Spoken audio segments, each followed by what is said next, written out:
Hello students, 11th class lesson number 3 an empire across 3 continents. हमने पिछले video में इस लेसन से रिलेटेड कुछ क्वेश्चंस किए थे, उससे आगे आज हम क्वेश्चन कर रहे हैं। तो फर्स्ट क्वेश्चन क्या है? ट्राजन कहाँ का रूलर था? ट्राजन रोमन एम्पायर का रूलर था और इसके जो रूल करने का जो टाइम है वो 113 से 17 तक इसने जो ना यहाँ पर रूल किया था, शासन किया था। ये एक रोमन सम्राट है। नेक्स्ट क्वेश्चन, सिविल वॉर क्या है? सिविल वॉर किसे कहते हैं? गृह युद्ध किसे कहते हैं? जब किसी कंट्री के लोग अपने ही रूलिंग सिस्टम के अगेंस्ट स्ट्रगल करें तो उसको हम सिविल वॉर या गृह युद्ध कहते हैं। नेक्स्ट क्वेश्चन, रोमन एम्पायर को हेराल्ड स्टेट से पर ईयर कितनी इनकम होती थी? यानी वहाँ से आने वाला टैक्स जो होता था वो कितना होता था?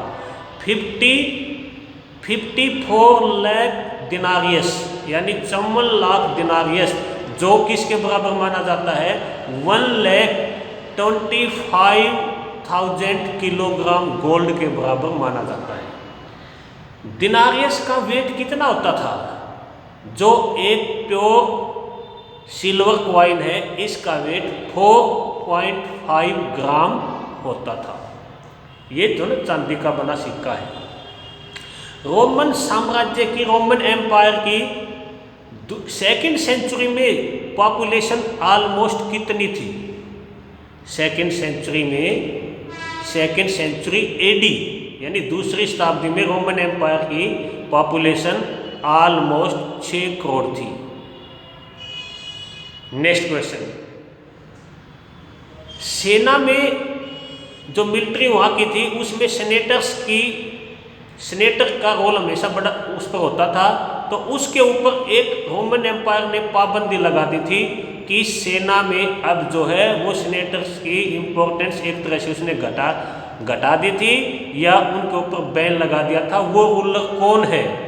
वो रूलर रोमन एम्पायर का गलीनस, 3rd सेंचुरी एडी में। तो इसने सेनेटर्स का रोल यहाँ पर ऑलमोस्ट खत्म कर दिया था। नेक्स्ट क्वेश्चन, कौन सी सेंचुरी में इटालियन जो सेनेटर थे उनका इन्फ्लुएंस, प्रभाव कम हुआ था? कौन सी सेंचुरी में? यानी एक तरह से हम देखें तो इटालियन जो सेनेटर थे वो डोमिनेट थे कब तक? 3rd सेंचुरी से पहले, लेकिन 3rd सेंचुरी तक आते आते उनका जो प्रभाव है वो कम हो गया था।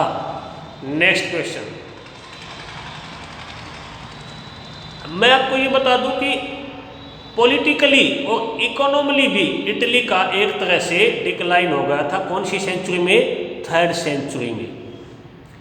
नेक्स्ट क्वेश्चन, एक on good and bad diet किसने लिखा? डॉक्टर गैलेन ने। क्या है? On good and bad diet, doctor Galen. Next question, Roman empire में 1 ईयर में कितने ऐसे डेज होते थे जो एंटरटेनमेंट के लिए सेलेक्ट किए गए थे? यानी 365 दिनों में कितने दिन ऐसे होते थे जब वो एंटरटेनमेंट के लिए सेलेक्ट किए गए थे? तो ऐसे डेज जो टोटल थे वो 176 थे। नेक्स्ट क्वेश्चन, 3rd सेंचुरी में रोमन एम्पायर के अंदर 47 यानी 47 सालों में ऑलमोस्ट कितने रूलर चेंज हुए? 25। ये किसका संकेत है कि रोम में एक तरह से 3rd सेंचुरी में क्राइसिस आ गया था। बहुत जल्दी रूलर जब बदलते हैं तो किस चीज़ की ओर इंडिकेट कर रहा है कि वहाँ पर पॉलिटिकल स्टेबिलिटी नहीं है, वहाँ पर एक तरह से संकट आ चुका है, जो 3rd सेंचुरी एडी में रोमन एम्पायर में ऐसा हुआ था। एक इंस्क्रिप्शन में कौन ये कहता है कि मैंने रोमन एम्पायर की 60,000 रोमन सेना को जो है मार दिया है? एक इंस्क्रिप्शन मिला है 3rd सेंचुरी में से रिलेट्स, तो वो कौन है? वो रोमन एम्पायर के ईस्ट में एक ईरानी शासक है जिसका नाम शाहपुर फर्स्ट है। शाहपुर फर्स्ट ऐसा कहता है। 3rd सेंचुरी में रोम के ईस्ट में जो ईरान जो ईरान एक कंट्री जो आज है, वहाँ पर जो डायनेस्टी रूल करती थी ईरान में, वो कौन सी थी? वो थी सैसानी, जो रोमन एम्पायर के एक तरह से दुश्मन थे। दोनों एक तरह से एक दूसरे से हमेशा लड़ते रहते थे। नेक्स्ट क्वेश्चन, एलमन्नाई, फ्रैंक और गोथ कहाँ की कम्युनिटी थी? ये कम्युनिटी जो है जर्मनी की थी। नेक्स्ट क्वेश्चन, हिप्पो में रहने वाले एक कैथोलिक बिशप हैं। हिप्पो में रहने वाले एक बहुत ही पॉपुलर कैथोलिक बिशप हैं जो अफ्रीका के नॉर्थ हिस्से में रहते हैं। उसका नाम क्या है?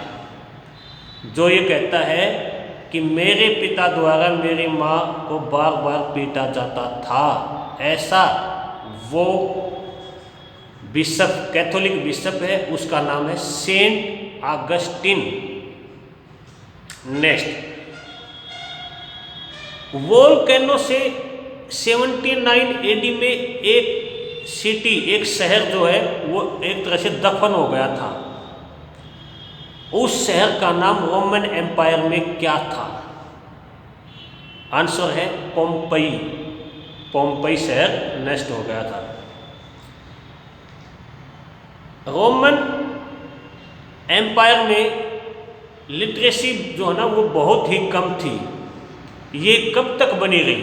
1st सेंचुरी तक रोमन एम्पायर के अंदर लिटरेसी रेट जो है ना वो बहुत ही कम था। यानी ये कहें कि 1st सेंचुरी तक रोम के लोग बहुत ही जो है ना कम पढ़े लिखे थे। आर्मेनियन भाषा जो थी, लैंग्वेज थी, वो उसका लिखना कब तक चला था यहाँ पर? यानी आर्मेनियन जो लैंग्वेज है वो कब तक यहाँ प्रचलित थी? 5th सेंचुरी एडी तक। लास्ट क्वेश्चन, बाइबल जो क्रिश्चियन की एक होली बुक है, उसको रोमन एम्पायर में ट्रांसलेट किया गया है। तो रोमन एम्पायर में जो ट्रांसलेट किया गया वो लैंग्वेज कौन सी थी जो पहली बार यहाँ इस बुक को ट्रांसलेट किया गया है, इसका अनुवाद किया गया है? तो रोमन एम्पायर की वो लैंग्वेज जो थी वो कौन सी थी? कॉप्टिक। रोमन एम्पायर की स्टार्टिंग 509 BC से लेकर के ऑलमोस्ट 7th सेंचुरी तक चली थी। रोमन एम्पायर का हम टोटल टाइम पीरियड माने तो ऑलमोस्ट 1200 ईयर्स तक था। रोमन एम्पायर 509 से लेकर 27 BC तक रिपब्लिक था।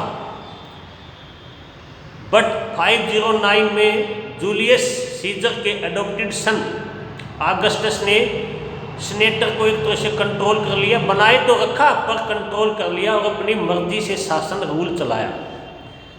तो हम 3rd सेंचुरी से पहले के जो मेन रोमन रूलर हैं उनको हम जूलियस सीजर, ऑगस्टस और टिबेरियस का नाम दे सकते हैं, जो सबसे मेन रूलर यहाँ थे। तो आज का अपना काम केवल ये क्वेश्चन था। Okay, thank you.